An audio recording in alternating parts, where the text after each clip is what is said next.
और यहाँ से मुख्य अक्ष के समांतर किरणें आएंगी तो उनका परावर्तन ऐसे होगा कि वो फोकस पे मिलती हुई प्रतीत होंगी।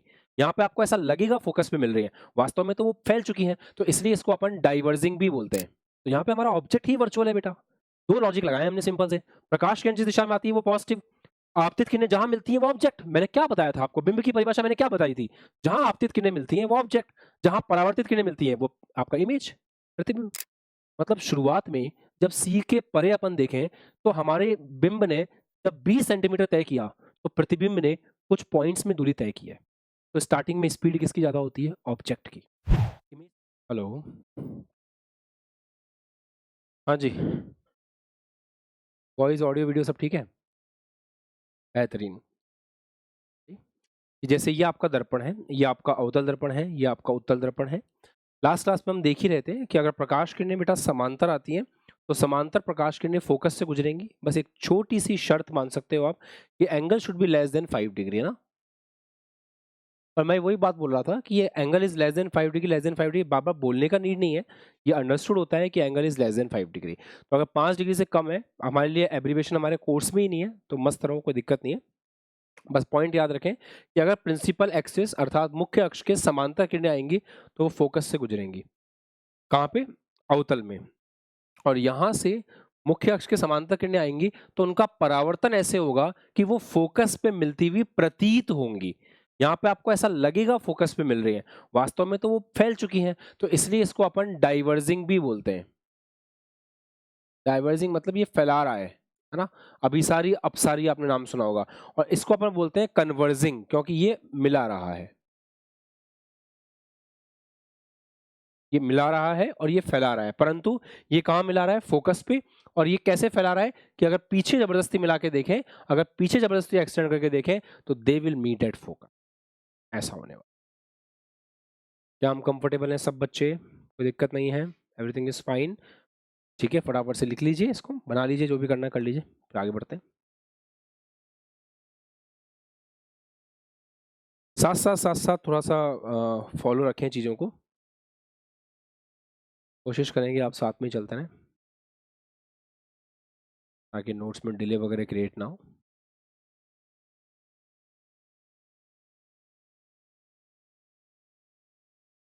Okay okay. अब हम ये ऑब्जर्व करते हैं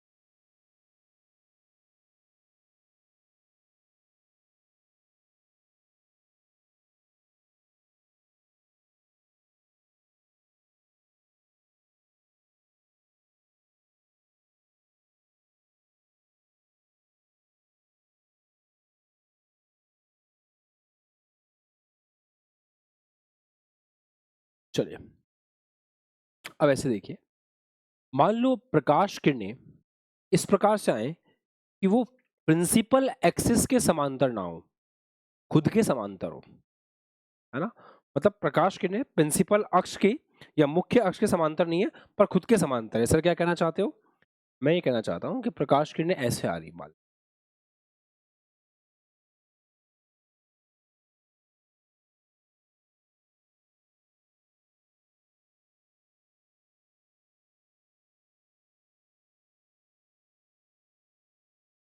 आप देख सकते हैं कि ये प्रकाश किरणें मुख्य अक्ष के समांतर नहीं है पर ये खुद के समांतर है।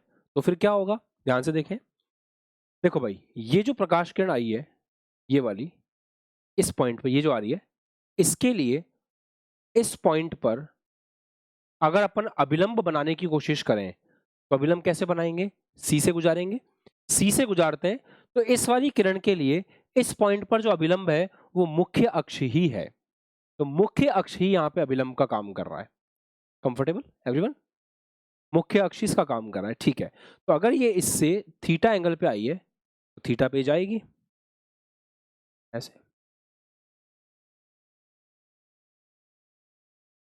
सिमिलरली दूसरी प्रकाश किरण का भी परावर्तन होगा, वो भी मान लो यहाँ कहीं से गुजरेगी ऐसे, तीसरी वाली भी यहाँ से गुजरेगी ऐसे। तो यहाँ पर ये तीनों इस पॉइंट पे मिल रही है। तो जिस पॉइंट पर ये तीनों मिली है उसको फोकस कहेंगे। सर इसको भी फोकस कहेंगे, हाँ ये भी फोकस होगा। और ये क्या होगा, इसको अपन ने प्रिंसिपल फोकस कहा था। वो केवल फोकस है, ये मुख्य फोकस है। अच्छा, तो अब आप ये बोल सकते हो कि आपको जो ऑब्जेक्ट है वो कुछ कुछ ऐसा दिखाई देगा, इतना बड़ा दिखाई देगा, प्रतिबिंब इतना बड़ा दिखाई देगा, ऐसा कुछ दिखाई देगा। ठीक है, अच्छा सर ये तो ऐसे आई, मान लो ये इस तरह से आती किसी और एंगल पे तो कहाँ मिलती, तो यहाँ कहीं मिलती, यहाँ कहीं मिलती, यहाँ कहीं मिलती, यहाँ कहीं, ऐसे नीचे से आती तो ऊपर मिलती। कहने का मतलब मैं ऐसा बोल सकता हूं कि यहाँ पर एक तल बन रहा है, एक प्लेन बन रहा है, ये ऐसा एक प्लेन, यहाँ पे ऐसा एक तल बन रहा है जिस तल के ऊपर बहुत सारे फोकस पॉइंट हैं। जैसे प्रकाश किरण यहाँ मिल सकती है, यहाँ भी मिल सकती थी, यहाँ भी मिल सकती थी, यहाँ भी मिल सकती थी, यहाँ भी मिल सकती थी, यहाँ भी मिल सकती थी, यहाँ भी, यहाँ भी, यहाँ भी। तो ये एक ऐसा तल है, मैं इस तल की बात कर रहा हूं। ये एक ऐसा तल है जो सभी फोकस बिंदुओं को अपने अंदर समाये हुए है। इसके ऊपर सारे फोकस बिंदु आपको मिल जाएंगे। तो इस तल को फोकस तल कहते हैं, या फिर इस तल को फोकल प्लेन के नाम से जानते हैं। ऐसा है, ठीक है, मतलब इसके ऊपर बहुत सारे फोकस आपको देखने को मिलेंगे, कई फोकस आपको इसके ऊपर देखने को मिलेंगे। ऐसा है, समझ आ गया फोकल प्लेन एवरीवन? रिस्पॉन्स करो। ठीक है, लिख लो। एक बात और बतानी थी, ये सारी ना समांतर, इसको समांतर पुंज कहते हैं, मतलब इसको पैरेलल बीम कहते हैं,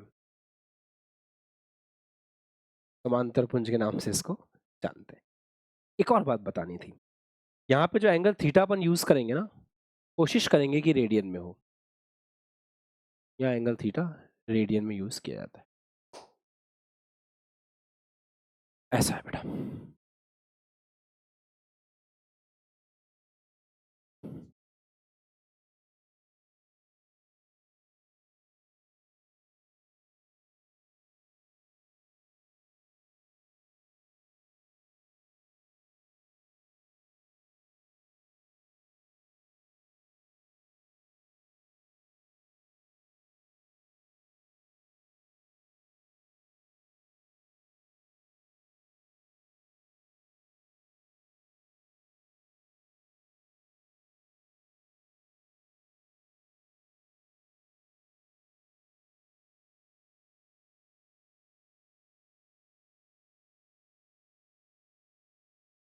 चलिए अब कुछ किरणों से आपको मिलवाते हैं। फर्स्ट किरण, आपके पास कॉपी पेस्ट का ऑप्शन नहीं होगा, मैं मानता हूँ, थोड़ा एडजस्ट करना पड़ेगा आपको। चलिए देखें, अगर कोई किरण सी से होती हुई आती है तो क्या होगा उसके साथ, सोचो। सर ये तो अभिलंब पे ही आ रही है, तो अगर अभिलंब से आ रही है तो अभिलंब से जीरो एंगल बना के आ रही है, तो जीरो एंगल बना करके वापस चली जाएगी, मतलब जैसे आई थी बिल्कुल वैसे ही चली जाएगी। तो ये हमें पता होना चाहिए। सिमिलरली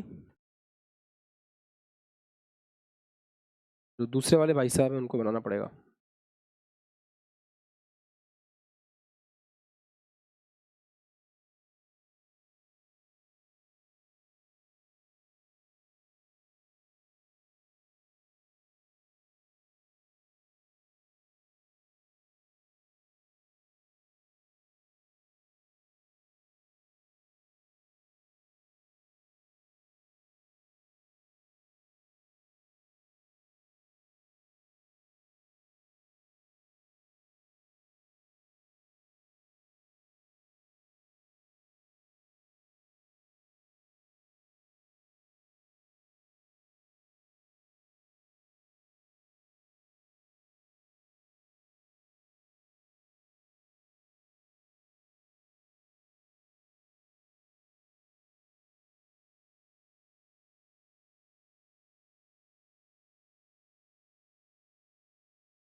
हमने जो बनाया था वो कहाँ चला गया?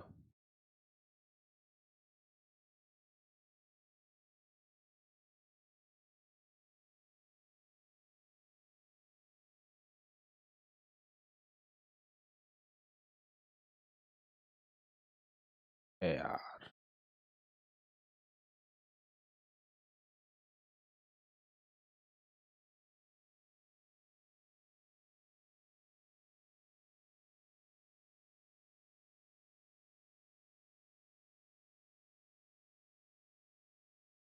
चलो ठीक है, रेडी। तो फर्स्ट किरण सी से आएगी, हम समझ चुके हैं कि भाई साहब वापस जाएगी बिकॉज 90 डिग्री पे आई है। सिमिलरली बेटा, अगर आपके पास उत्तल दर्पण है, उत्तल दर्पण में भी यहाँ P होगा, यहाँ C होगा। अगर कोई प्रकाश किरण ऐसे आती है कि वो C को टारगेट करती हुई आ रही है, तो टकरा करके वापस चली जाएगी। तो C के साथ में सेम है कि जो प्रकाश किरण आई वो टकरा करके वापस चली जाएगी। अच्छा, और प्रकाश किरणों में इतना भी है, जैसे कोई प्रकाश किरण मुख्य अक्ष के समांतर आती है, तो मुख्य अक्ष के समांतर वाली को भी हम जानते हैं कि उसका आश्रय क्या होता है।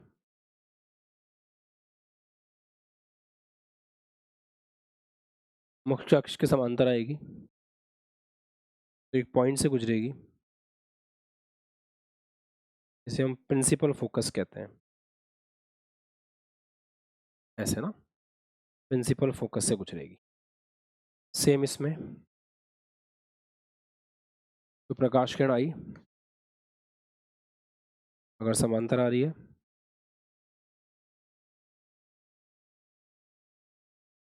तो C यहाँ होता है,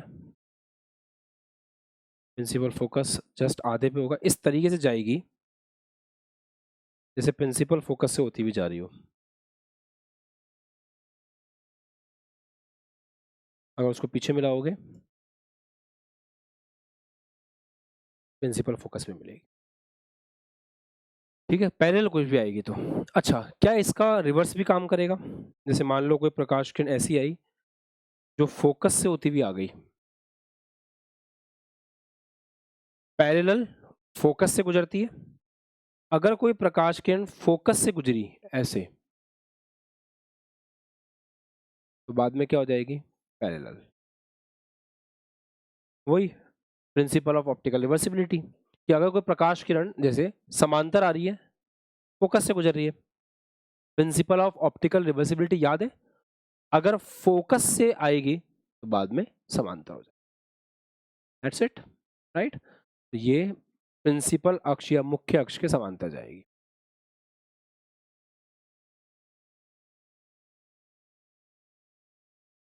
ठीक है, सिमिलरली यहाँ पे तो प्रकाश किरण फोकस पे आ तो नहीं सकती, फोकस इस तरफ होता है, और ये पॉसिबल है कि अगर इस तरीके से आती है,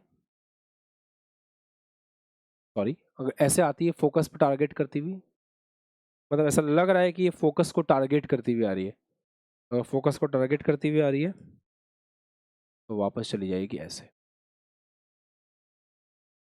पैरेलल टू प्रिंसिपल एक्सिस। ये सारी किरणें हमें पता होनी चाहिए कि हम कैसे ट्रेस कर रहे हैं। अच्छा, एक चीज और, जैसे मान लो कोई प्रकाश किरण ऐसे आती है, तो जिस पॉइंट पर इसका आपतन हुआ है उस पॉइंट पर अभिलंब कैसे है? तो ये प्रकाश किरण आ रही है, ये पॉइंट है, ये अभिलंब हो गया आपका, ये एंगल हो गया थीटा। तो अगर थीटा एंगल पे आई है तो थीटा पे वापस जाएगी ना, थीटा पे ऐसे वापस जाएगी, ये चीज। तो ऐसे ट्रेसिंग आनी चाहिए, मतलब रेस की, इसको बोलते हैं रे ट्रेसिंग, रे को ट्रेस करना। कोई रे आ रही है तो कैसे जाएगी, बहुत इंपॉर्टेंट है। अच्छे अच्छे सवाल लगाने के लिए आपको रे ट्रेस करना आना चाहिए। सिमिलरली इसमें भी होगा, अगर जैसे मान लो कोई प्रकाश किरण ऐसे आ रही है, इस पॉइंट पे आपतित हुई, तो इस पॉइंट पे अभिलंब तो मुख्य अक्ष ही हो गया, एंगल थीटा पे आई है, वापस ऐसे ही एंगल थीटा पे उसकी रवानगी हो। दैट्स इट, बना लो।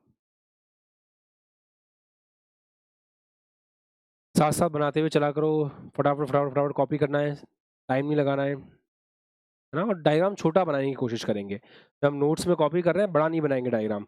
जितना डायग्राम बड़ा बनाओगे उतना वो गंदा लगेगा देखने में और बैठेगा नहीं। जितना छोटा बनाओगे वो सुंदर भी लगेगा, जल्दी बन भी जाएगा। तो कॉपी में छोटे से छोटा, जैसे 3-4 लाइन होती है ना अपनी कॉपी में, तो उतना ही अपन को मिरर बनाना है बस। ज़्यादा मिरर बड़ा बना देते हैं, फिर वो लाइनें खिंच नहीं पाती हैं ठीक से। और स्केल और का यूज़ नहीं करना है, उसमें 1 घंटा लग जाएगा कॉपी करने में। आराम से साथ साथ ही बनाना है। सब कुछ सिखाना पड़ता है तुम लोगों को। देखो बता दो, इधर ध्यान दो। जैसे तुम्हारी कॉपी है, पूरी पूरे रे ऑप्टिक्स में डायग्राम बनाओगे तुम, देख लो एक बार टीचर के साथ कैसे कॉपी करते हैं। ये कॉपी, ये लाइन है तुम्हारी, कुछ नहीं करना है। इस पॉइंट को पकड़ा, इसको पकड़ा, ऐसे लाइन खींच दी, बस ये कनेक्ट कर दिया, ये तुम्हारा मिरर हो गया छोटा सा। बस इतना सा ही मिरर बनाना है। उसके बाद प्रिंसिपल एक्सिस कौन सी हो गई, एक लाइन प्रिंसिपल एक्सिस होगी, तो इस लाइन पे लाइन खींच देना, खत्म बात। अब किरण आ रही है, अब तुम्हारे पास 4 किरण ऑलरेडी हैं, जहाँ लेना ले लो। जैसे ये किरण आ रही है ऐसे, इसको लिया बना दिया ऐसे। इतना सुंदर डायग्राम बन रहा है। छोटा बनाओ, सुंदर बनाओ। चलो, और अब मेरे साथ साथ बनाते हुए चलना, ओके। अब हम एक नई यात्रा पे चल रहे हैं, जिस यात्रा को कहते हैं कार्तीय चिन्ह परिपाटी। हेडिंग लगाएं, कार्तीय चिन्ह परिपाटी। कार्तीय चिन्ह परिपाटी।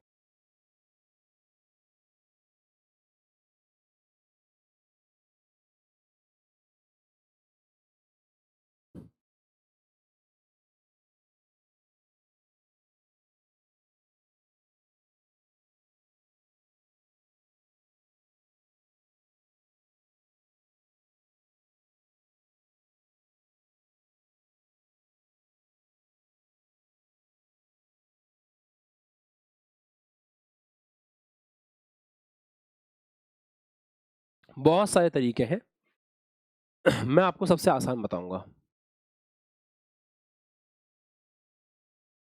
जिससे सवाल जल्दी सॉल्व हो।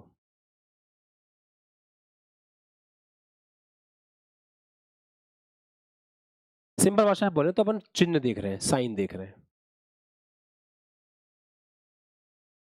हम क्या करते हैं, हम बहुत बेसिक से आगे बढ़ेंगे।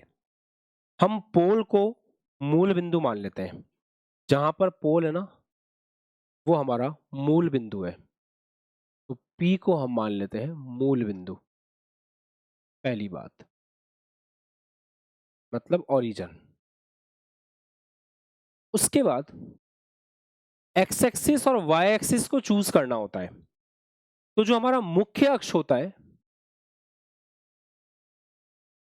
उसको हम एक्स एक्सिस बोलते हैं, एक्स अक्ष। तो ये हमारा एक्स अक्ष है। जो हमारा प्रिंसिपल फोकस है उसको अपन एक्स अक्ष बोलते हैं। ठीक है दोस्तों, ठीक है सर। तीसरी बात सबसे इंपॉर्टेंट है, जिस तरफ किरण आ रही है, किरण के आने की दिशा, किरण के आने की दिशा को हम लोग पॉजिटिव एक्स अक्ष बोलते हैं। बस ये सबसे इंपॉर्टेंट है, इसको याद रखना है, बात बन जाएगी। ठीक है, देखो कैसे। वाई एक्सिस में तो लोड है ही नहीं, अगर ये एक्स एक्सिस है तो इसके लंबवत वाई एक्सिस है। वाई एक्सिस में तो प्लस और माइनस का भी लोड नहीं है। क्यों सर, अरे आसान तो है। वाई एक्सिस में ऊपर वाला प्लस वाई और नीचे वाला माइनस वाई। एक्स एक्सिस में किसको प्लस बोलना है किसको माइनस बोलना है, ये सोचना पड़ेगा। चलो सोचते हैं। जैसे इसमें किरण कैसे आएगी सर, इसमें किरण ऐसे आएगी। हमेशा किरण परावर्तक पृष्ठ की तरफ आती है। अगर किरण ऐसे आ रही है तो इसकी डायरेक्शन ये पॉजिटिव एक्स एक्सिस होगी और इसके अपोजिट ये नेगेटिव एक्स एक्सिस हो। ऐसे आपको करना है, ठीक है, सिंपल है। अच्छा इधर देखो, इधर कैसे रहेगा, ये मूल बिंदु है, ये वाई एक्सिस हो गई, ये पॉजिटिव वाई, ये नेगेटिव वाई। प्रकाश किरण कैसे आएगी बेटा, तो प्रकाश किरण तो ऐसे आएगी। हाँ, तो जिस तरह प्रकाश किरण आ रही है वो पॉजिटिव एक्स एक्सिस है, और उसके अपोजिट आप ले लोगे नेगेटिव एक्स एक्सिस। ऑब्वियस ही बात है, इसमें एफ और सी यहीं पे होता है। डन है, पक्का। सबका ध्यान बोर्ड पे 2 मिनट के लिए। अगर ऐसे मिरर रखा हो मान लो, ये सेम तो नहीं है ना, हाँ ठीक है,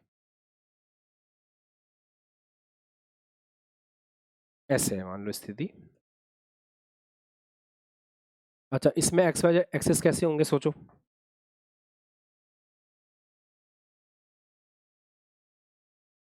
इसमें एक्स वाई एक्सिस कैसे होंगे, इसमें एक्स वाई एक्सिस कैसे होंगे, ये ऑरिजिन हो जाएगा पोल, ठीक है।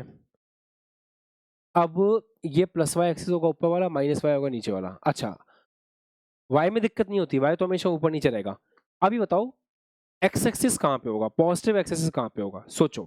प्रकाश किरण कैसे आती है सर, प्रकाश किरण तो ऐसे आती है, यूं इस तरफ ही तो आएगी।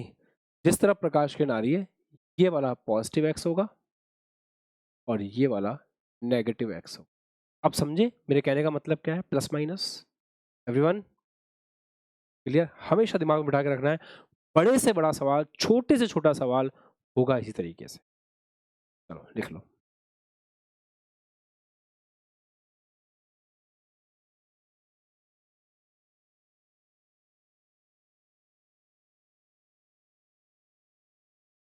बड़े आगे, छोटी मोटी ट्रिक बताई थी मैंने लिखने की, काम आ रही है वो। छोटा बनाओ जल्दी बनेगा, है ना। भाई हमने बोर्ड पे भी बहुत लिखा है और कॉपी में भी बहुत लिखा है, और हमारे टीचर भी खतरनाक थे। तुम्हें कम से कम समय तो देता हूँ मैं लिखने के लिए, हमारे प्रोफेसर हमको लिखने का टाइम नहीं देते थे। फिर मेरे को एक दिन ऐसा लगा कि यार ऐसे बात नहीं बनेगी, अपने कॉलेज में तो कभी नोट्स बन ही नहीं पाएंगे। फिर अपन ने सीखी टाइपिंग फास्ट, और फिर अपन नोट्स बनाते थे लैपटॉप से टाइप करके साथ साथ, ठीक है। इसकी बात नहीं कर रहा हूँ, इसमें तो काफ़ी कुछ होता है, जो आगे हायर स्टडीज़ की बात कर रहा हूँ। शुरू करते हैं आगे का पॉइंट। अब आप पढ़ने जा रहे हो दर्पण सूत्र या मिरर फॉर्मूला। कमाल का फॉर्मूला है और बहुत यूजफुल है, तरीके से यूज करेंगे तो बहुत काम आता है हमारे। देखें कैसे, ये 3 चीजों को आपस में जोड़ता है, एक तो U को, एक V को और एक F को। तीनों को आप जानते हो। U क्या होता है, ये है बिंब का x निर्देशांक, जो हमारा बिंब है उसका x निर्देशांक। V क्या है, ये है प्रतिबिंब का x निर्देशांक। और F क्या है, F है फोकस दूरी, F है फोकस दूरी। और फोकस दूरी का x निर्देशांक, ढंग से बोले तो फोकस दूरी का x निर्देशांक। बस इन 3 चीजों को आपस में कनेक्ट करने वाले फॉर्मूले को अपन बोलते हैं दर्पण सूत्र। एक बात हमेशा याद रखें, दर्पण सूत्र में प्लस आता है, दर्पण सूत्र में प्लस आता है, दर्पण सूत्र में प्लस आता है। कभी कभी बच्चे कंफ्यूज होते हैं, मैं सिंपल तरीका बताता हूँ। आपने मिरर देखा है समतल दर्पण, समतल दर्पण कैसा होता है, ऐसा होता है, प्लस आ रहा है इसमें, बस प्लस।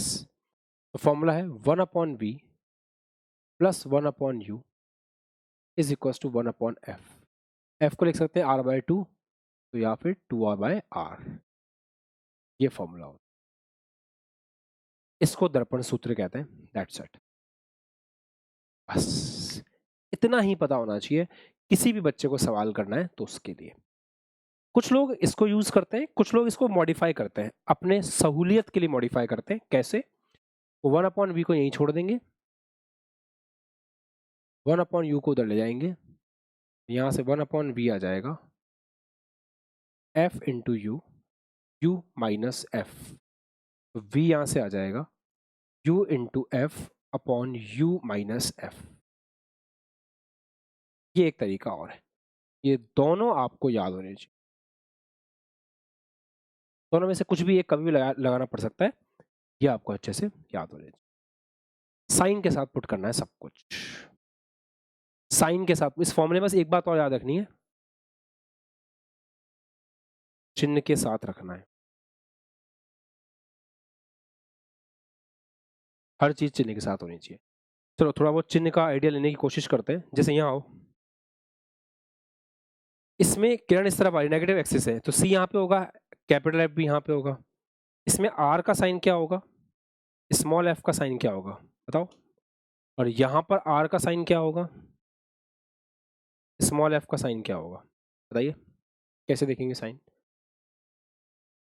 आर, आर का साइन देखते हैं, सी इस तरफ है, इस तरफ है सी, कौन से एक्सिस है, माइनस की एक्स एक्सिस है, तो आर नेगेटिव होगा। एफ किस तरफ है, एफ भी इस तरफ है, माइनस होगा।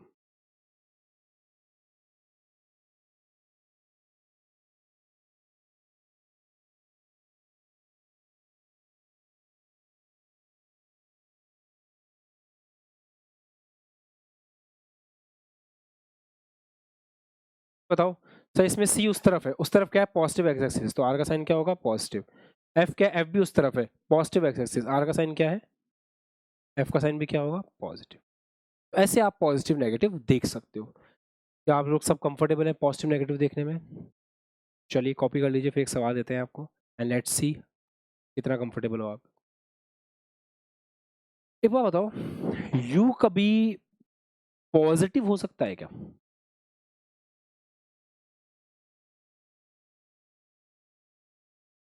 सकता है यार, कैसे हो सकता है?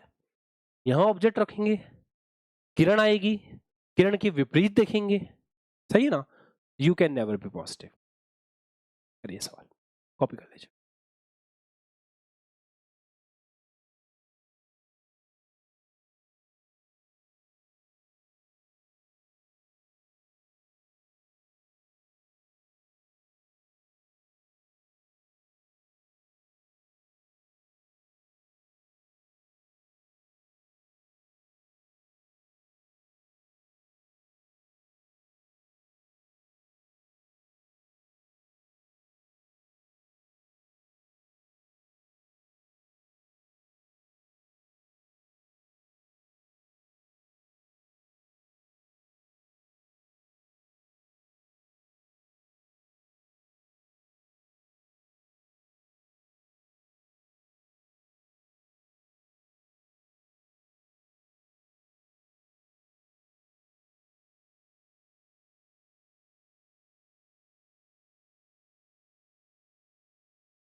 सवाल करेंगे।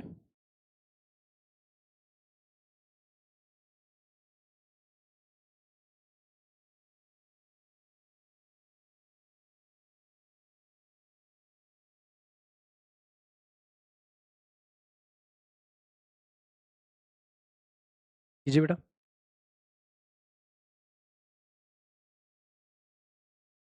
देखिए, अच्छा, मैंने आपको क्या बताया था, बिंब क्या होता है बेटा? बिंब का कंसेप्ट याद है आपको?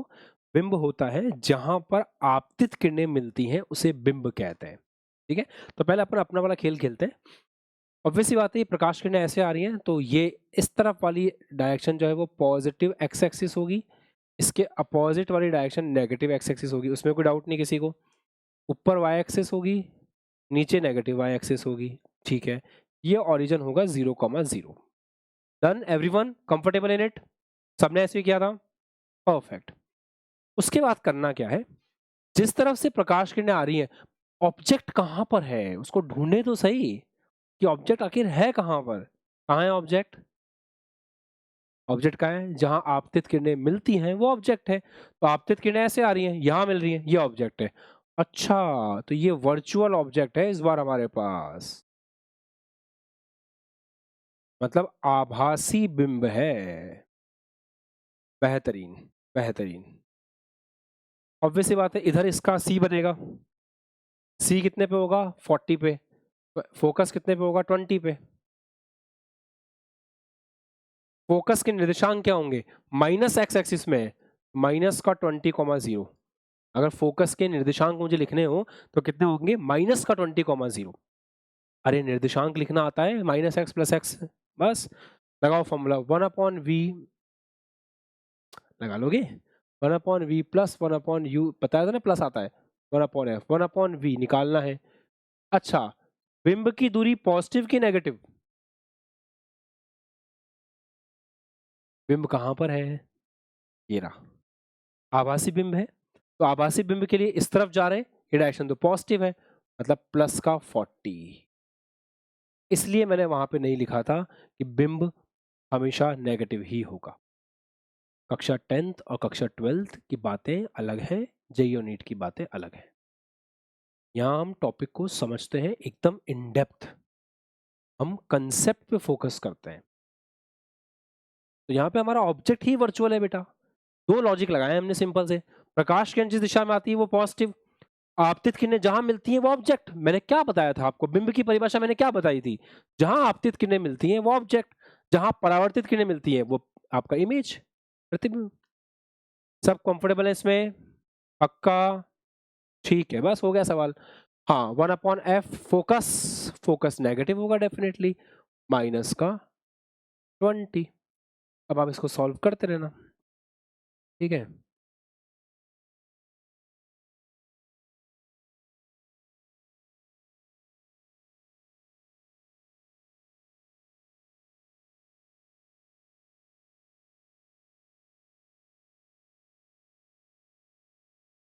ये आ गया आपका v माइनस का 40/3, सही है। मतलब 13.3 सेंटीमीटर है क्या? माइनस के 13.3, ये कोऑर्डिनेट्स कहाँ पे होंगे? माइनस एक्स एक्सिस कहाँ पर है? तो माइनस एक्स एक्सिस इधर है, 13.3 यहाँ कहीं होगा, ये 20 है ना, ये होगा 13.3। मतलब ये प्रकाश किरणें टकराने के बाद यहां से जाएंगी। तो कैसा प्रतिबिंब बन रहा है? आप कह सकते हो कि वास्तविक प्रतिबिंब बन रहा है। तो आभासी बिंब का वास्तविक प्रतिबिंब, और वास्तविक का आभासी कह सकते हैं, ठीक। पक्का? ओके। तो सवाल में इसलिए मैंने आपको इस तरीके से पढ़ाया। हमेशा अपने दिमाग में एक घिसा पिटा सोच लेकर के नहीं चलना है, न अपने दिमाग में, न अपने सब्जेक्ट में, न अपने जीवन में। तीनों में याद रखना है, कोई घिसी पिटी सोच नहीं, कंसेप्चुअल लॉजिकल अप्रोच को फॉलो करना है, हमेशा ओपन रहना है कि ठीक है जो भी आएगा देखा जाएगा, सोच समझ के करेंगे, ठीक है। आगे बढ़ रहे हैं, जिसको जो लिखना था लिख लिया होगा।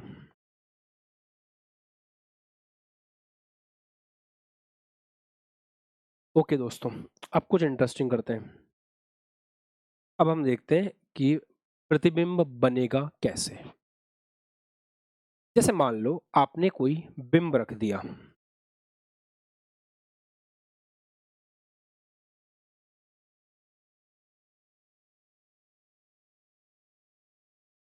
प्रतिबिंब बनाने के लिए क्या करना पड़ता है बताओ?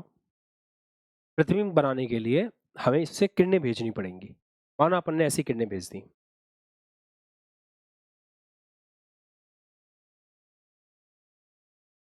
ये गई। इसके लिए मुख्य अक्ष ही आपके अभिलंब का काम करेगा। इसके लिए मुख्य अक्ष ही अभिलंब का काम करेगा। ये एंगल मान लेते हैं थीटा है। कई टकरा के ऐसे निकल गए।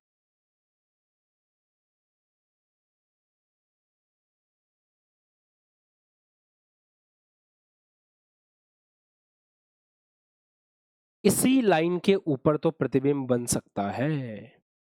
यही तो लाइन है, इसी लाइन पे प्रतिबिंब बनेगा। अब दूसरी प्रकाश किरण आकर के यहीं कहीं टकराएगी, इसी लाइन के ऊपर प्रतिबिंब बन सकता है। अगर इस लाइन पे प्रतिबिंब यहां बना, ऐसा दिखेगा। इसी लाइन पे प्रतिबिंब यहां बना तो ऐसा दिखेगा। इसी लाइन पे प्रतिबिंब यहां बना तो ऐसा दिखेगा। इसी लाइन पे प्रतिबिंब यहां बना तो ऐसा दिखेगा। इसी लाइन पे प्रतिबिंब यहां बना तो ऐसा दिखेगा। इसी लाइन पे प्रतिबिंब यहां बना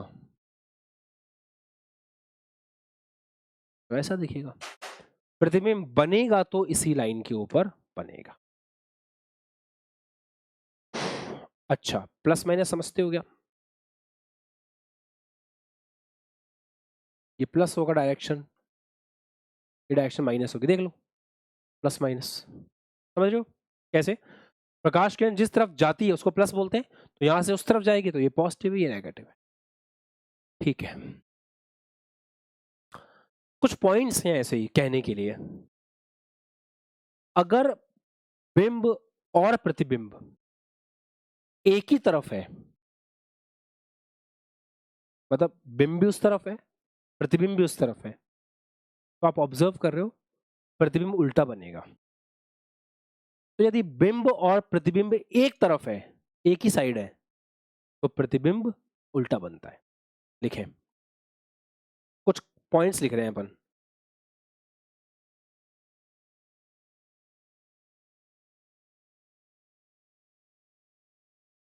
यदि बिंब तथा प्रतिबिंब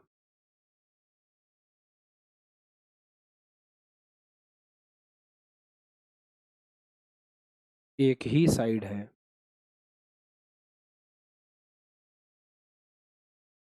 तो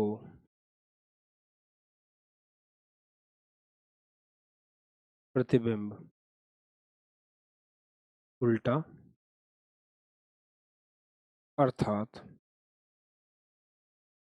इन्वर्टेड बनेगा, है ना? ऐसा है, मतलब मिरर की एक साइड है ना,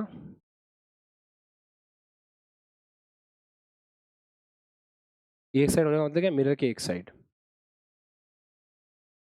अच्छा, क्या लगता है आपको, अगर बिंब और प्रतिबिंब अपोजिट साइड में हुए तो क्या होगा? अगर बिंब और प्रतिबिंब अपोजिट साइड में, देख लो, अगर बिंब इधर है और प्रतिबिंब दर्पण के इधर है, तो आप क्या ऑब्जर्व कर रहे हैं? ऐसे केस में आपका जो प्रतिबिंब बन रहा है वो सीधा बन रहा है।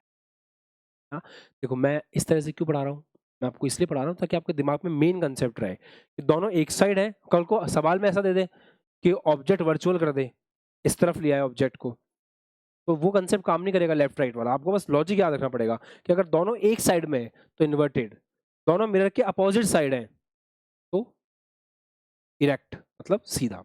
लिखें सेकंड पॉइंट, यदि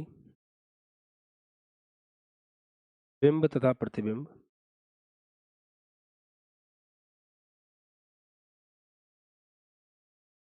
मिरर के अपोजिट साइड्स है ना,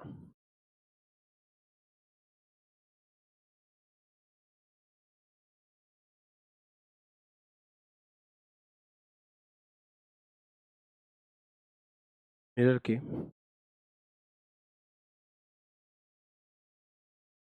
अपोजिट साइड में है, तब इमेज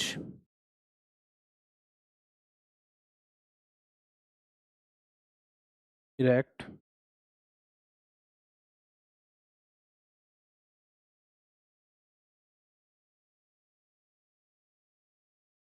तब इमेज इरेक्ट बनती है, बिल्कुल सीधी बनती है। ठीक है, लिख लो।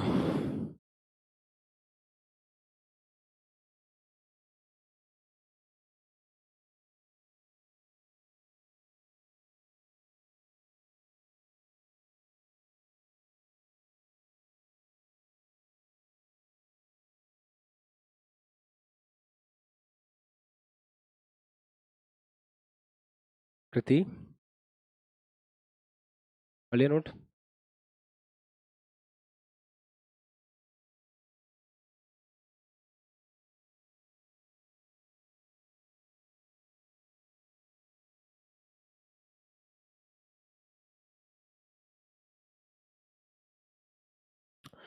मैं कुछ पॉइंट्स लिख रहा हूँ, आप खुद दिमाग लगा करके बताना मुझे। वर्चुअल और रियल में तो कंफ्यूजन नहीं होता ना। रियल ऑब्जेक्ट, वास्तविक बिंब, रियल इमेज, आर आई वास्तविक इमेज, वास्तविक प्रतिबिंब, वर्चुअल ऑब्जेक्ट आभासी बिंब, वर्चुअल इमेज आभासी प्रतिबिंब। ठीक है, अगर रियल ऑब्जेक्ट की रियल इमेज बन रही है तो क्या लगता है, दर्पण के सामने बनेगी, दर्पण के पीछे बनेगी? सोचिए, दर्पण के सामने अगर बिंब रखा है तो वो वास्तविक बिंब है। दर्पण के सामने वास्तव में किरणें मिलकर के प्रतिबिंब बना रही हैं तो वास्तविक प्रतिबिंब बनेगा। तो अगर वास्तविक बिंब का वास्तविक प्रतिबिंब बन रहा है तो हम दो बातें कंफर्म कर सकते हैं। एक तो ये मिरर के सामने है, दूसरा 100% इन्वर्टेड इमेज बनेगी, उल्टी इमेज बनेगी। ये हम कंफर्म कर सकते हैं, कोई दिक्कत नहीं है। सर ये उल्टी बनेगी, इसी को कहने का दूसरा तरीका है बेटा, इसी चीज को कहने का दूसरा तरीका है कि मिरर के सामने है तो ऑब्जेक्ट भी रियल, इमेज भी रियल और इन्वर्टेड, कह तो दिया, वही तो बात है। अच्छा ये बताओ, अगर वर्चुअल ऑब्जेक्ट हो और वर्चुअल इमेज हो तो कहां बनेगी वो? दर्पण के सामने या दर्पण के पीछे? दर्पण के पीछे। आभासी बिंब का मतलब है दर्पण के पीछे। किरणें जो है, बिंब से आने वाली किरणें ऐसी हैं, ऐसी किरणें आ रही हैं जो यहां से आभासी बिंब बन रहा है, तो आभासी बिंब है वो भी दर्पण के पीछे होगा। आभासी प्रतिबिंब भी अगर दर्पण के पीछे है, देखो ना, अगर आभासी बिंब का आभासी प्रतिबिंब बन रहा है मतलब दोनों दर्पण के पीछे हैं, और दोनों अगर एक साइड में है तो मैंने बताया ना, इमेज कैसी बनेगी, इन्वर्टेड बनेगी। इस केस में भी ये मिरर के पीछे की बात हो रही है, और अगर ये मिरर के पीछे है तो 100% इमेज उल्टी ही बनेगी। बेटा कुछ नहीं है, इसी दोनों पॉइंट्स को कहने का अलग तरीका है। अच्छा, रियल ऑब्जेक्ट की वर्चुअल इमेज बने तो मतलब ऑब्जेक्ट दर्पण के सामने है और इमेज दर्पण के पीछे है, तो रियल ऑब्जेक्ट की वर्चुअल इमेज सीधी होगी हमेशा, है ना? इरेक्ट बोल सकते हैं,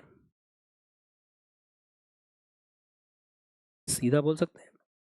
अच्छा दूसरा, वर्चुअल ऑब्जेक्ट की रियल इमेज बने तो जैसा ये बना था,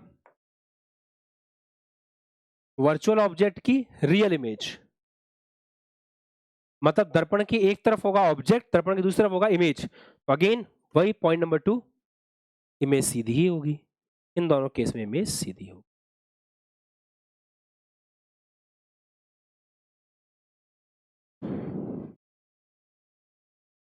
ठीक है, और ये सारी बातें कब हैं? जब मैंने बिंब को मुख्य अक्ष के लंबवत रख रखा है। देखो आप, बिंब मुख्य अक्ष के लंबवत है।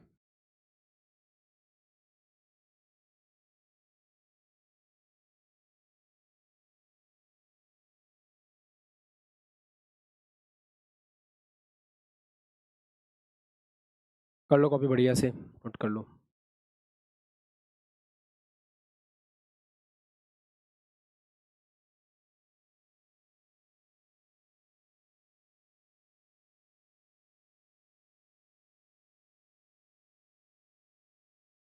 बेटा चलो अब हेडिंग लगा लो, पार्श्व आवर्धन लेटरल मैग्निफिकेशन। पार्श्व आवर्धन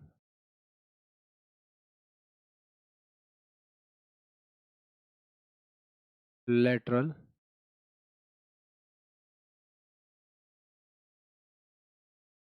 मैग्निफिकेशन। ठीक है, पार्श्व आवर्धन लेटरल मैग्निफिकेशन। ठीक है, छोटी सी बात और है, फिर आगे पढ़ेंगे। आपने कुछ ऑब्जर्व किया क्या कि अगर हम दर्पण के पास में हैं तो इमेज छोटी है, जैसे जैसे आप दर्पण से दूर जाते जा रहे हो इमेज बड़ी होती जा रही है। जैसे जैसे आप दर्पण के पास हो इमेज छोटी है, जैसे जैसे आप दर्पण से दूर जा रहे हो इमेज बड़ी हो रही है। लिख लो, दर्पण के पास अगर इमेज है तो स्मॉल साइज होगा। इमेज की बात कर रहे हैं, है ना। और दर्पण से दूर जाएंगे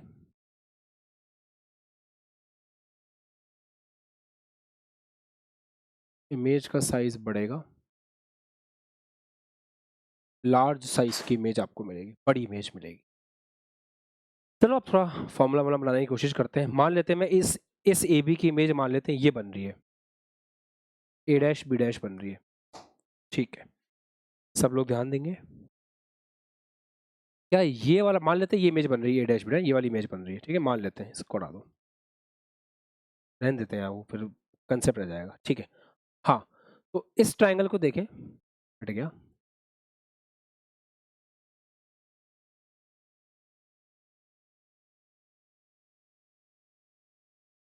ठीक है, अब जो है जैसा है ना, छेड़ते नहीं है। अब इस ट्राइंगल को देखिए, ये वाला ट्राइंगल और ये वाला ट्राइंगल, क्या ये एक दूसरे के समरूप है? सर्वांग सॉरी, है ना, समरूप होंगे ना, समरूप होंगे। ऐसा क्यों? एंगल सेम है, एक भुजा कॉमन है, तो आपने त्रिभुज के नियम पढ़ रखे होंगे, समरूप वाले रूल्स पढ़ रखे होंगे। तो मैं एक छोटा सा डेरिवेशन करना चाह रहा हूं। उस छोटे से डेरिवेशन में क्या क्या होगा ध्यान से देखें। जो पार्श्व आवर्धन होता है ना, लेटरल मैग्निफिकेशन, लेटरल मैग्निफिकेशन का फॉर्मूला होता है height of image upon height of object. बस अपन ये पता लगाने की कोशिश करते हैं कि अपनी इमेज ऑब्जेक्ट से कितनी बड़ी है कितनी छोटी है। बस इसका पता जब हम लगाते हैं तो उसे मैग्निफिकेशन या फिर आवर्धन बोलते हैं।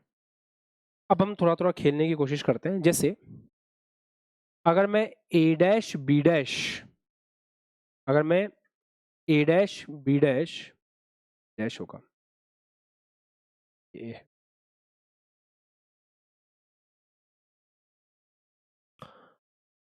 क्योंकि दोनों ट्रायंगल समरूप है ना, तो अपने हिसाब से हम कुछ ले सकते हैं। जैसे अगर मैं इसकी ये वाली हाइट लेता हूं ए बी, राइट, इसकी ये वाली हाइट ले लेता हूं, इसकी ये वाली हाइट लेता हूं ए बी,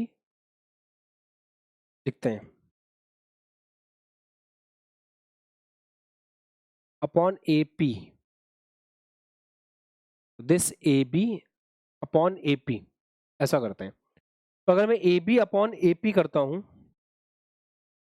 तो वो किसके बराबर होगा? सोचो, सिमिलर ट्रायंगल का खेल पता है ना आपको। देखो,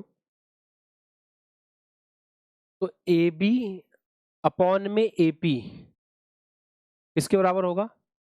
ए dash B dash, A dash B dash upon A dash P के बराबर होगा। ए dash B dash upon A dash P के बराबर होगा। Is it fine? ठीक है, अब एक काम करो, इसको इधर ले आओ नीचे। तो A B, A dash B dash upon A B को नीचे ले जाओ, बराबर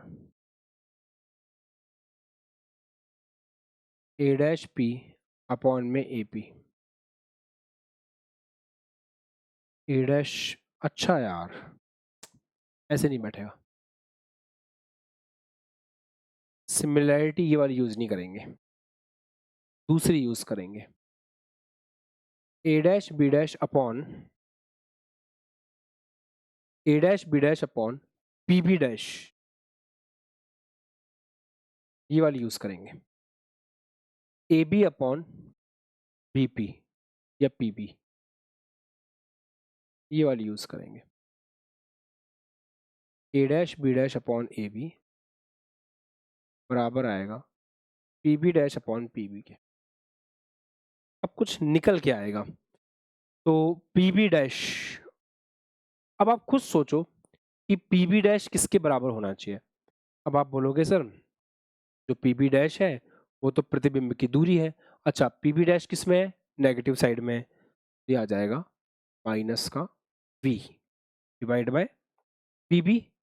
सर ये पी से लेके बी तक जो है ना, पी से लेके बी तक जो है ये बिंब की दूरी है, उस तरफ है माइनस का u।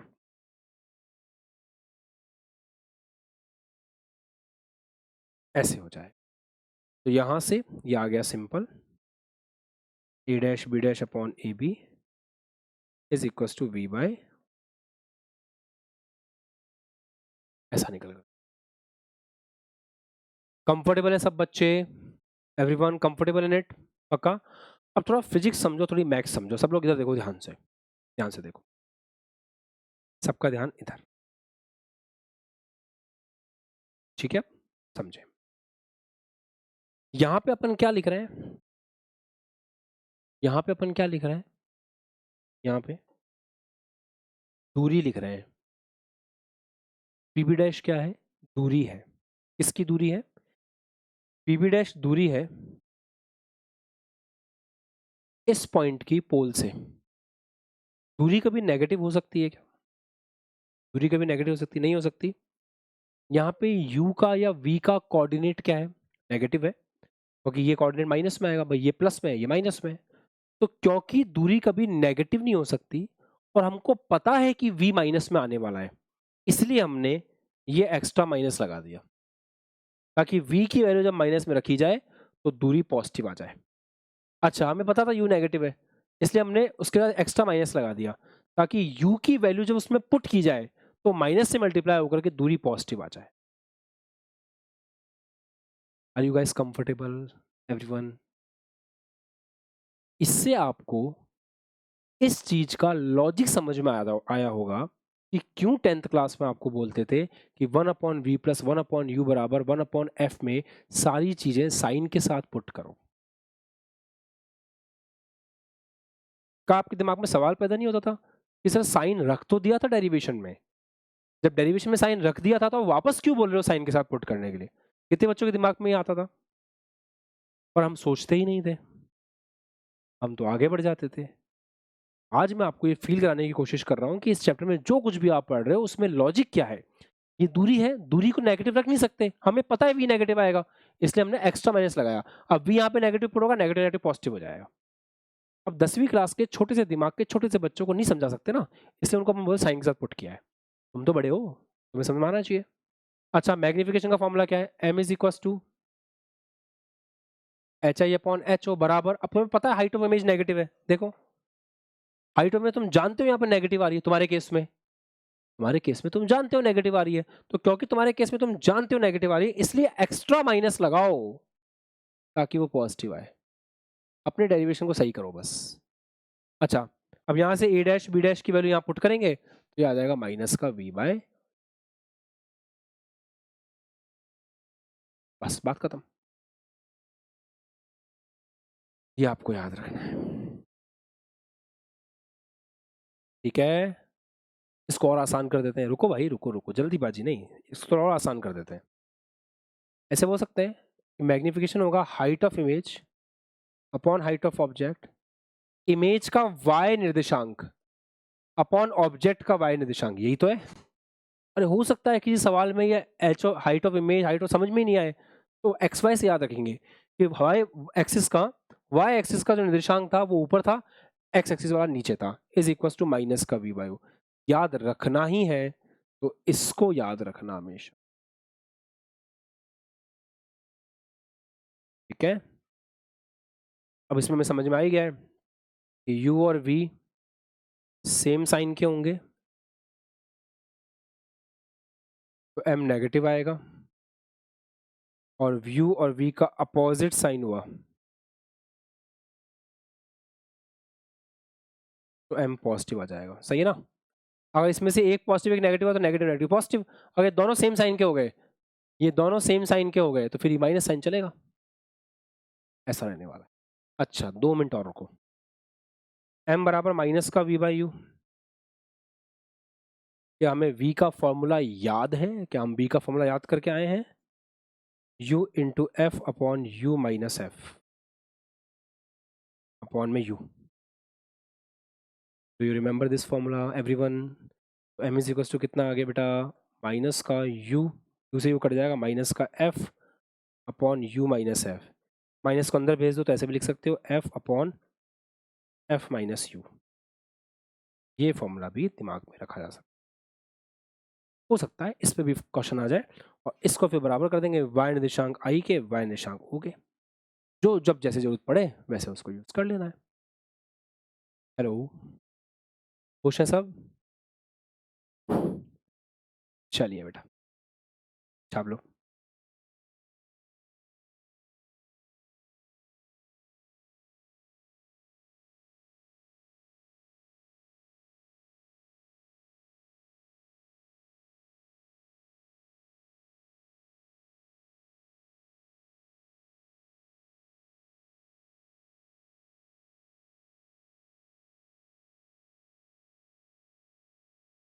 ठीक है, समझ आ गया बेटा? ओके,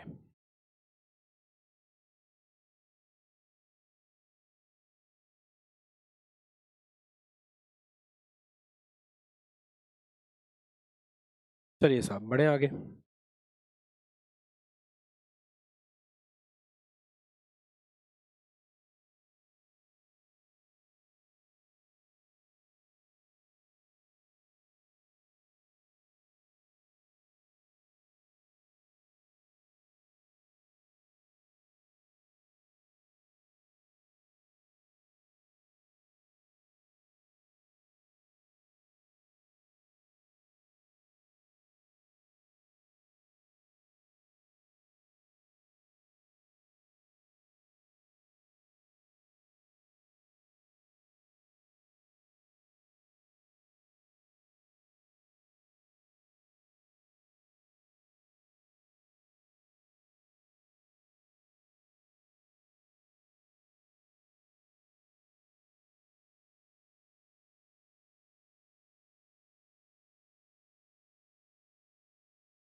अब कॉपी पेन लेके बैठ जाना।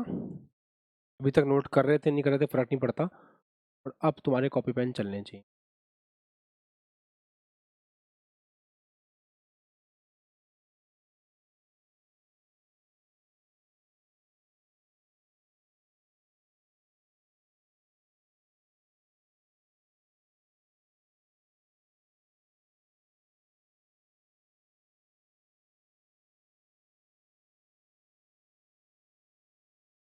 ठीक है, सी और पी मार्क कर लो, ये आपके सी हो गया।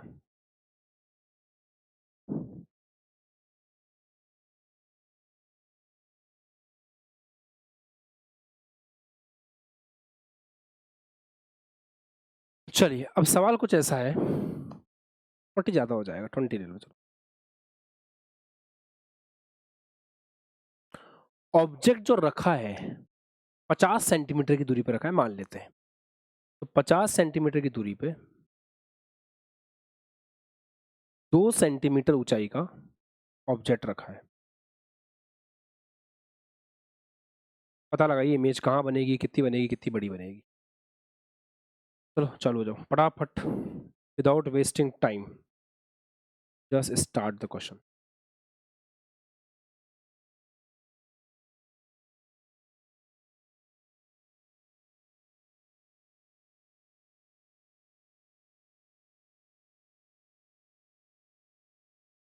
कीजिए साहब।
अब हम आपने अपनी एक अप्रोच से किया होगा, अब हम अपनी अप्रोच से इसको देखने की कोशिश करते हैं कि चीज़ें किस प्रकार से बनेंगी।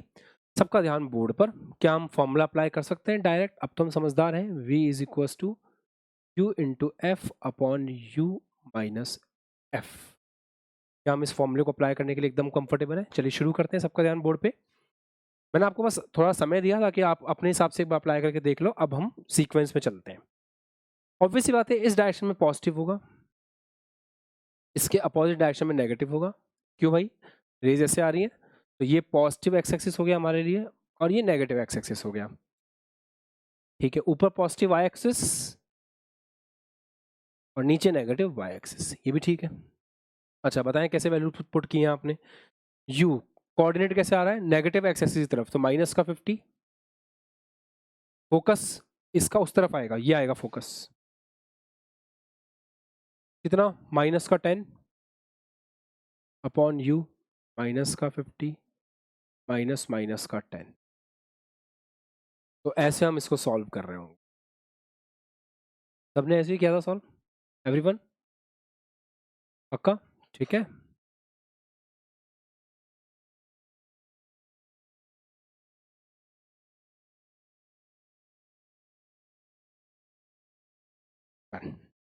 ये आपका आ जाता है माइनस का 12.5 सेंटीमीटर।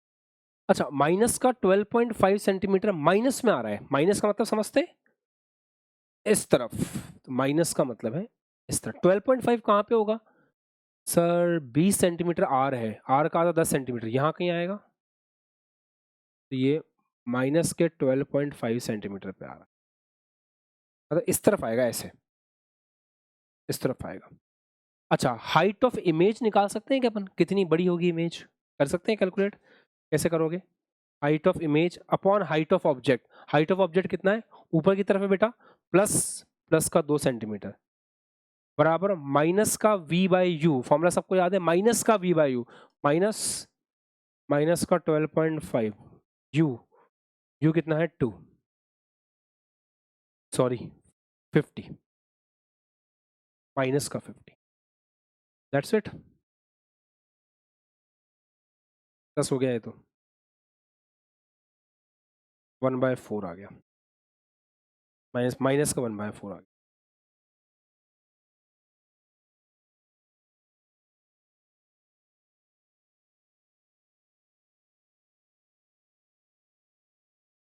एक मिनट, 1 बाय, तो हाइट ऑफ इमेज कितनी आ रही है?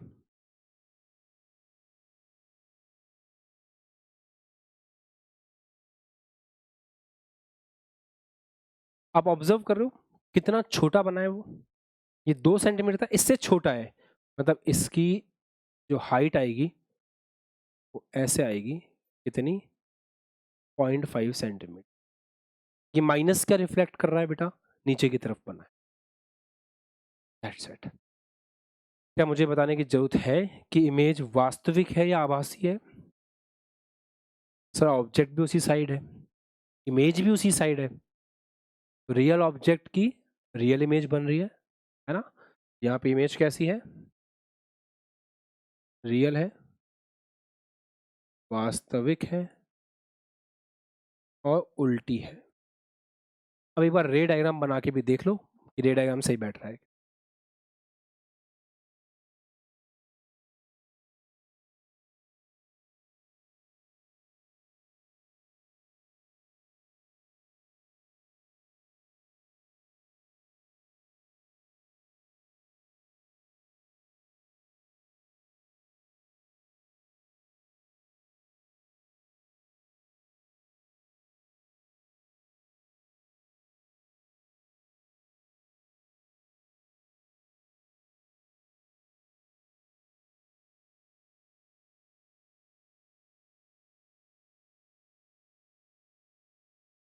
अरे बड़े आराम से बन जाएगा यार, रे डायग्राम में क्या है, देखो सब लोग बोर्ड पे देखो कैसे बनाओगे रे डायग्राम। प्रकाश किरण आई समांतर,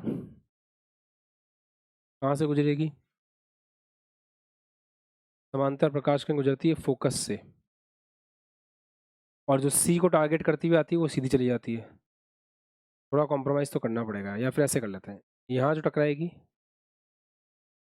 थीटा एंगल पे आई, थीटा पे वापस चली जाएगी। तो रे डायग्राम भी उस चीज़ को जस्टिफाई कर रहा है जो अपन ने कैलकुलेट। पक्का है, कर लोगे सब लोग, समझ में आ गया है। ठीक है बेटा, अब इसको 30 सेंटीमीटर पे ले आओ।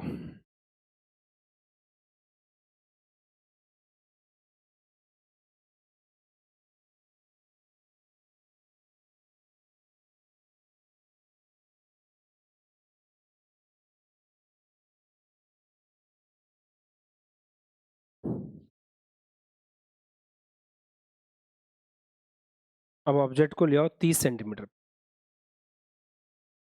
वही 2 सेंटीमीटर का ऑब्जेक्ट 30 सेंटीमीटर पे ले आओ। चलिए करिए, बी निकालने की कोशिश कीजिए कितना आ रहा है।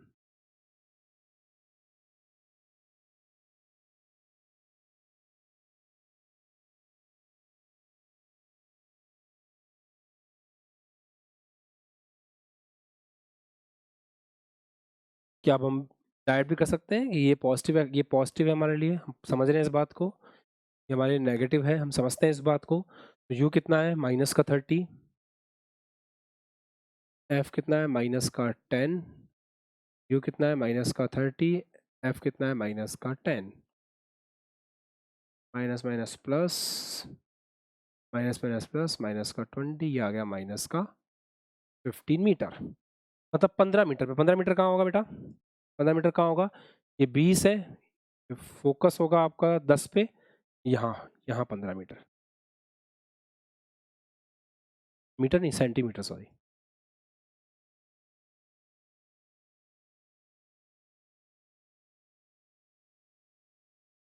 अच्छा चलो बताओ, हाइट ऑफ इमेज निकाल के बताओ, height of image upon height of object, height of object कितना है 2 प्लस में माइनस का वी बाई माइनस का वी, वी कितना है 15, यू कितना है माइनस का 30, minus minus plus 15 bye minus का 15 बाय 30, हाइट ऑफ इमेज आ गई माइनस का 1, मतलब उससे छोटी बन रही है और उल्टी बन रही है ऐसे, इसकी आधी बन रही है 1 सेंटीमीटर। रे डायग्राम बनाने का मन कर रहा है, बिल्कुल बना सकते हैं, कोई दिक्कत नहीं। हाँ इमेज कैसी बन रही है, साफ साफ दिख रहा है रियल और इन्वर्टेड, है ना, वास्तविक तथा उल्टी, वास्तविक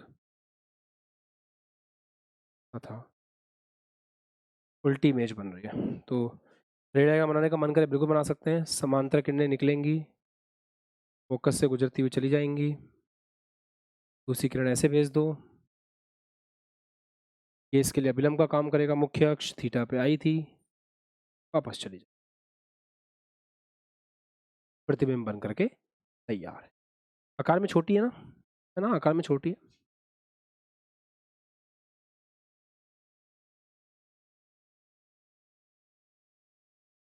वास्तविक है, उल्टी या आकार में छोटी बनकर ये सी और एफ के बीच में बन रही है। बिंब कहाँ है? बिंब सी से परे है। अब समझ में आया? मैं तुम्हें सारे केस बता रहा हूं अपने तरीके से। सी से परे है, साथ साथ फॉर्मूले की प्रैक्टिस भी हो रही है। सी से परे है और प्रतिबिंब कहाँ बन रहा है? प्रतिबिंब के बारे में सारी बातें यहाँ लिख दूँ ना, ये लिख देता हूँ। प्रतिबिंब के बारे में सारी जानकारी यहीं लिख देते हैं। कहाँ बन रहा है? सी और एफ के बीच में।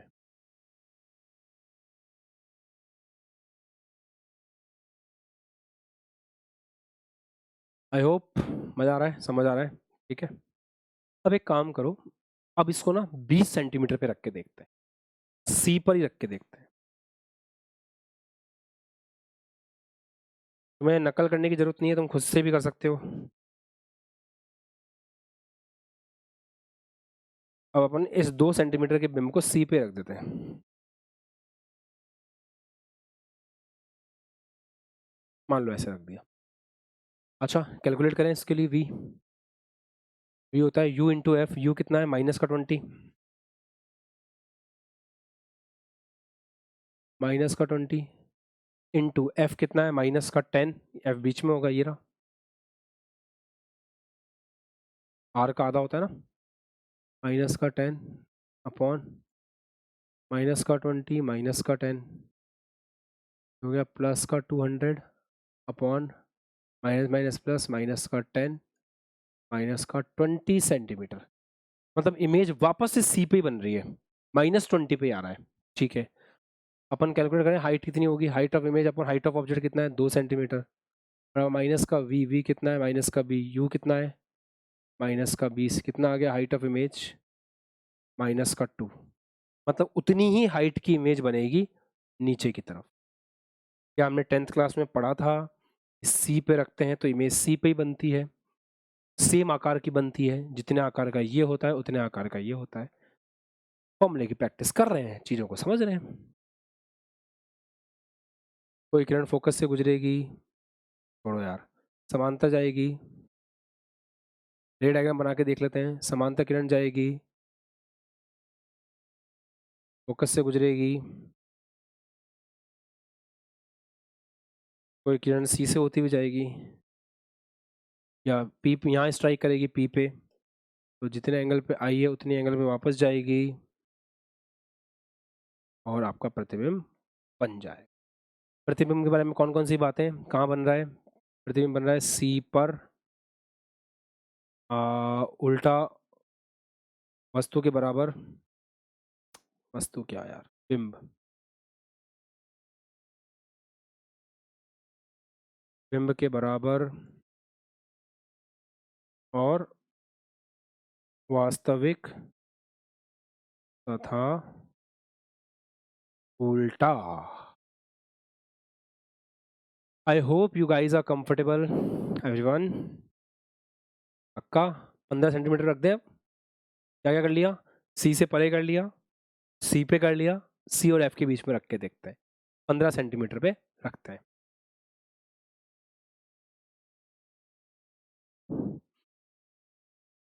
आ बराबर 20 सेंटीमीटर, यहाँ कहीं आएगा एफ 10 सेंटीमीटर पे। अपन 15 सेंटीमीटर पे बिंब रख रहे हैं।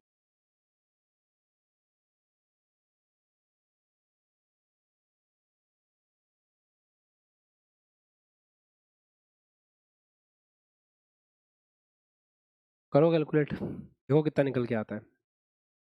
लगाओ दिमाग, कहाँ आ रही है प्रतिबिंब, कहाँ आ रहा है?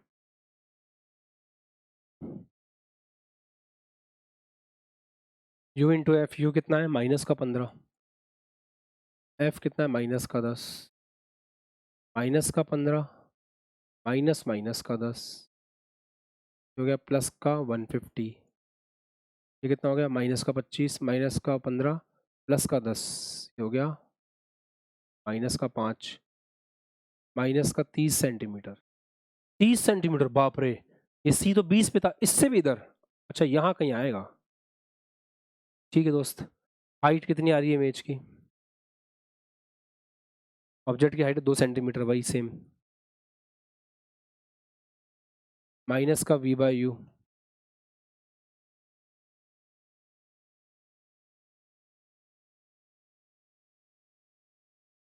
ये कितना आ रहा है? सही क्या है अपन ने माइनस, अच्छा सॉरी 15 है ना, माइनस से माइनस चला के एक माइनस बच जाएगा, 15 दूनी 30। हाइट ऑफ इमेज आ रही है माइनस का 4 सेंटीमीटर, मतलब बड़ा होगा यार काफ़ी है, 4 सेंटीमीटर, इसका डबल। मतलब सी के जैसे आगे गए, सी और एफ के बीच में आकार बड़ा हो गया, उसका आकार बड़ा हो गया। क्या हम रे डायग्राम बना पाएंगे? अरे बिल्कुल। समांतर किरण कहाँ से गुजरती है? फोकस से, ठीक है। और जो किरण ऐसे जाती है टकरा कर के सेम एंगल पे जो वापस निकल जाती है,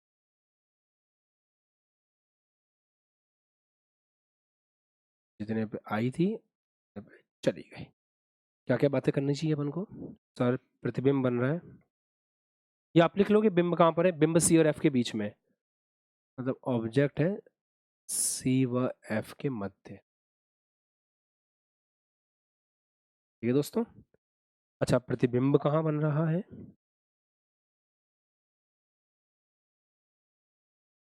सी से परे बन रहा है,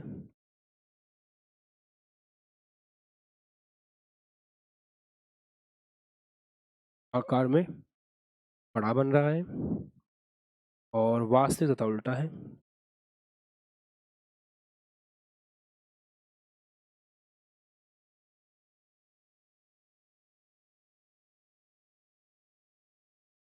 ठीक है, दिमाग में बिठाते हुए चल रहे हैं, ईच एंड एवरीथिंग, सब कुछ क्लियरली बिठाते हुए चल रहे हैं। चलिए अब माइनस के 12.5 सेंटीमीटर पे रख करके देखते है ना, 12.5 सेंटीमीटर पे रख के देखते।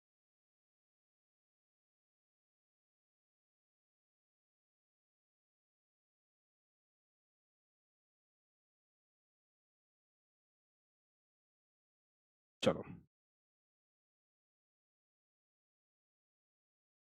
20 सेंटीमीटर, ये फोकस है, यहाँ 10 पे आएगा, माइनस का 12 यहाँ रख के देख रहे हैं।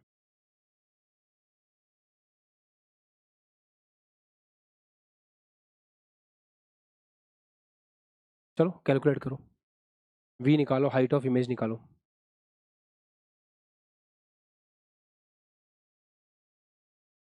मोहित देखना नहीं है, करना है।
हाँ जी, कैसा रहा?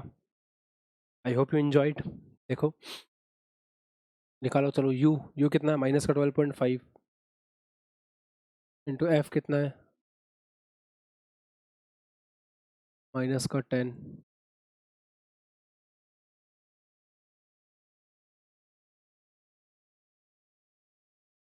सिस्टमेटिकली सॉल्व करेंगे तो सब चीज़ें आपके पास रहेंगे, बढ़िया से कर पाओगे, है ना? कितना आ रहा है भाई?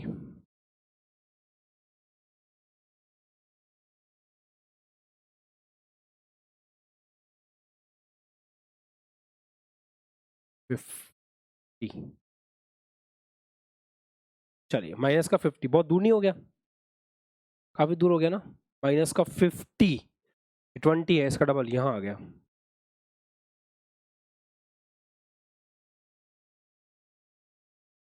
सोचो इतनी दूर इमेज आपकी शिफ्ट हो गई, -50 पर जाकर के, मतलब शिफ्ट हो गई इमेज, तो काफ़ी बड़ी बात है ना। हाँ जी, बताइए फिर आगे की कहानी। हाइट ऑफ इमेज निकाला आपने, कितना आ रहा है?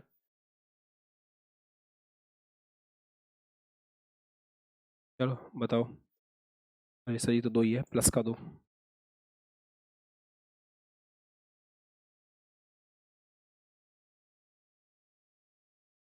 माइनस का v बाई यू।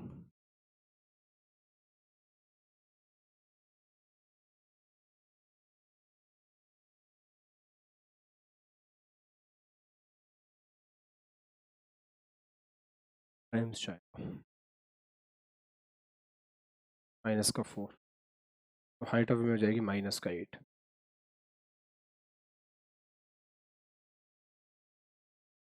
8 सेंटीमीटर बड़ी इमेज पर। रे डायग्राम बनाना है, बड़ा आसान है। समांतर प्रकाश किरण कहाँ से गुजरेगी? फोकस से, ठीक है। और जो ऐसे जाएगी,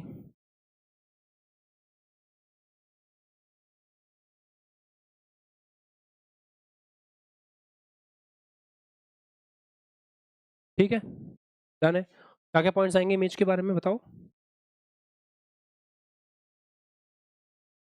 कहाँ बन रही है? सी से परे बन रही है।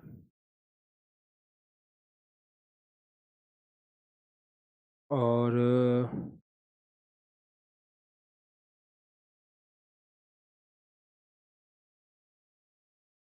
विवर्धित, हम एक और पॉइंट पे बात कर सकते हैं कि ये वास्तविक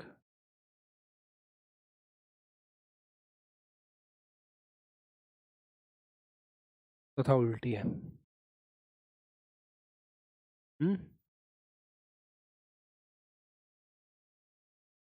कंफर्टेबली कर पा रहे हैं सब लोग?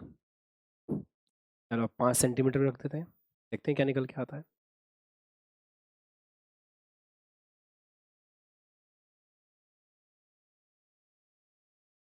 फोकस होगा 10 सेंटीमीटर पे, मतलब यहाँ कहीं रख रहे हैं 5 सेंटीमीटर पे।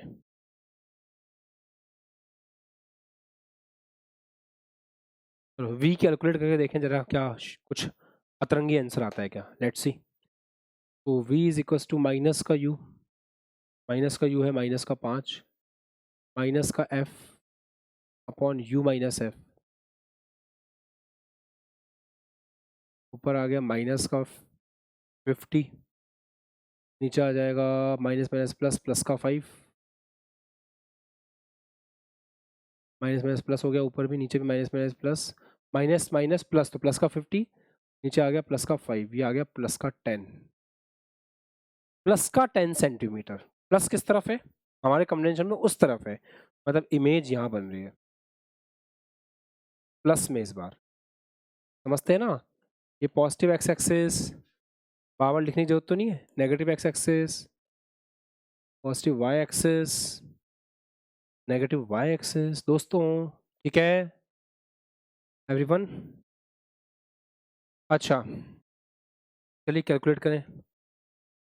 Height of image upon height of object कितनी है? 2, माइनस का v बाई यू, वी कितना है 10 अपॉन u कितना है माइनस का 5, प्लस का 2 आ रहा है,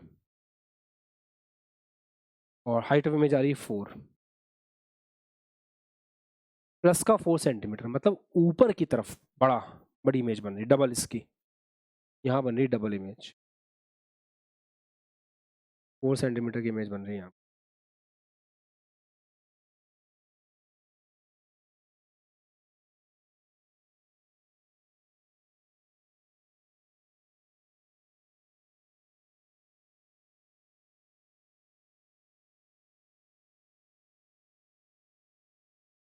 रहने दो, तुम समझ गए ना?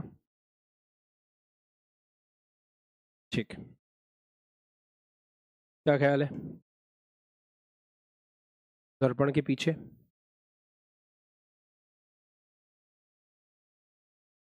और क्या ख्याल है? आभासीय या वास्तविक है? आभासीय, उल्टी सीधी, सीधी, आकार में बड़ी।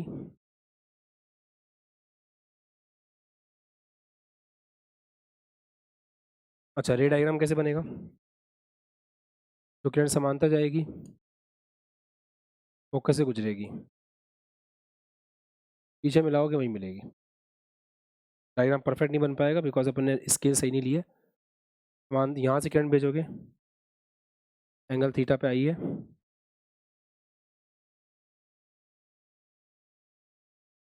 ऐसे जाएगी, पूरा डेविएटेड में भी। ये दोनों आगे कहीं नहीं मिल सकती, उनको मिलाना पीछे ही पड़ेगा इससे। मतलब ये थोड़ी टेढ़ी लग रही है देखने में, जगह नहीं है मेरे पास ज़्यादा, थोड़ा डायमेंशंस का भी चक्कर होता है, ठीक है? तो ऐसा ही फील होगा आपको। और परफेक्ट ही करना है तो कर सकते हैं, तो थोड़ा छोटा करना पड़ेगा।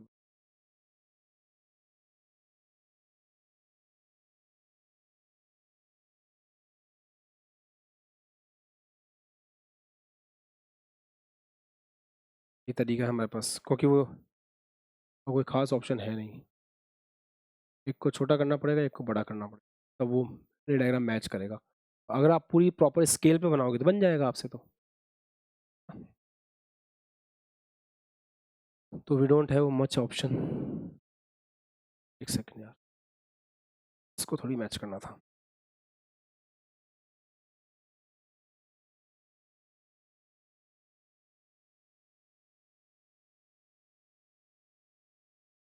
इसको मैच करना था। फिलहाल तो जुगाड़ से बनाना पड़ रहा है ना।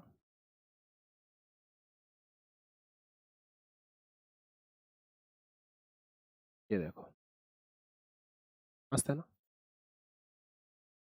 या खुश।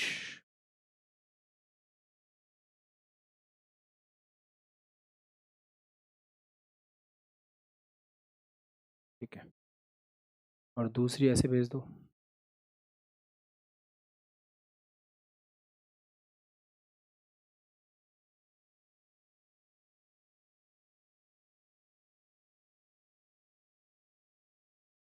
देखो, इनके आगे कहीं मिलने के चांस है। हाँ हाँ हाँ, क्या डायग्राम बना। इनके आगे कहीं मिलने के चांस नहीं है ना? ये दोनों ऐसे जा रही हैं, तो आगे कहीं नहीं मिल सकती, पीछे में लाएंगे जबरदस्ती। ठीक है, बोलो बोलो। खुश। क्या सीखे? सीखे क्या? कुछ सीखे क्या? नहीं सीखे। इमेज की स्पीड चेक करो एक बार। ये वर्चुअल वर्चुअल समझ में आ गया होगा ना? वो वाला केस 10th क्लास वाला, अनंत पे है तो फोकस पे बनेगा। अगर आप सी के परे रखोगे तो सी और एफ के बीच में रखेगा, बनेगा। सी पे रखोगे तो सी पे बन जाएगा। सी और एफ के बीच में रखोगे तो सी से परे जाएगा, बड़े बनेगी साइज में। एफ पे रखोगे तो अनंत पे चला जाएगा। एफ और पी के बीच में रखोगे तो पीछे, दर्पण के पीछे बन जाएगा। वो समझ में आता है, कुछ नया सीखते हैं। आपने ऑब्जर्व किया क्या? स्पीड ऑब्जर्व करो कि इमेज किस स्पीड से भग रही है, वो सीखने वाली चीज़ है। देखो इधर आते हैं, इधर आते हैं, यहाँ आते हैं। इमेज 50 पे रखी थी, ऑब्जेक्ट 50 पे रखा था, इमेज 0.5 पे थी।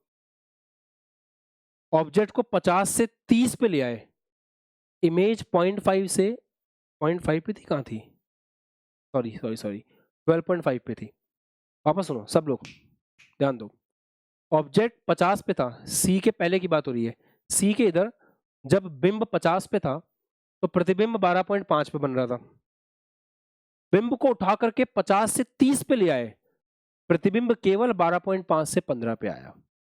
मतलब शुरुआत में जब सी के परे अपन देखें तो हमारे बिंब ने जब 20 सेंटीमीटर तय किया तो प्रतिबिंब ने कुछ पॉइंट्स में दूरी तय की है।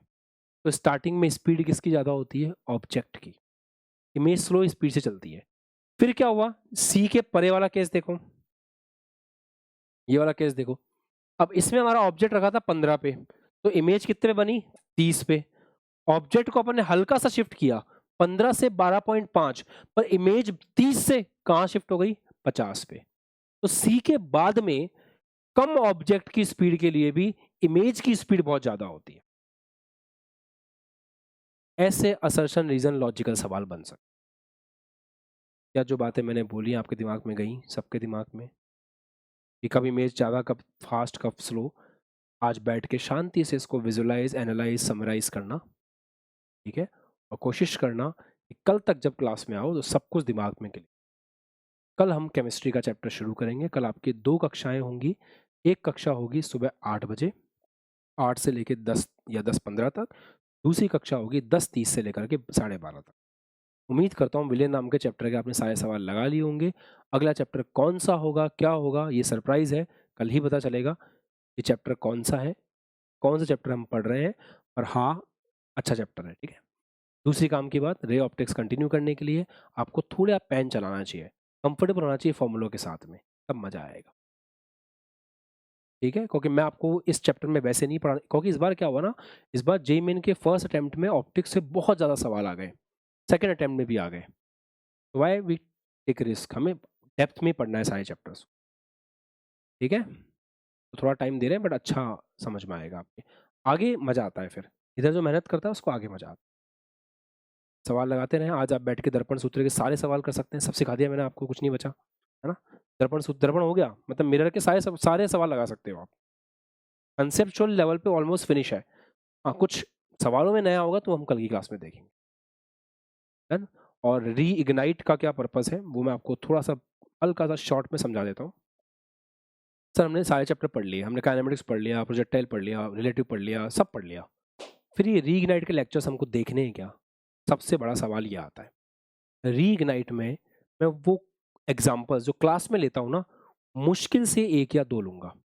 रीजन, क्लासरूम एग्जाम्पल्स कुछ बहुत कंपलसरी होते हैं, लेने ही पड़ते हैं, उसके बिना हम आगे नहीं बढ़ सकते, और वो हमेशा सेम होते हैं। तो कुछ 1 या 2 कंपलसरी क्वेश्चंस लिए जाएंगे, बाकी सारे क्वेश्चन 2023, 24, 25 के पीवाईक्यूज, और ऐसे हम चैप्टर को फिनिश करेंगे। तो जो बच्चे लेट ज्वाइन किए थे या किसी चैप्टर को किसी रीजन से नहीं पढ़ पाए, रीइग्नाइट उनके काम का होगा। बड़ा लेक्चर होगा डेफिनेटली।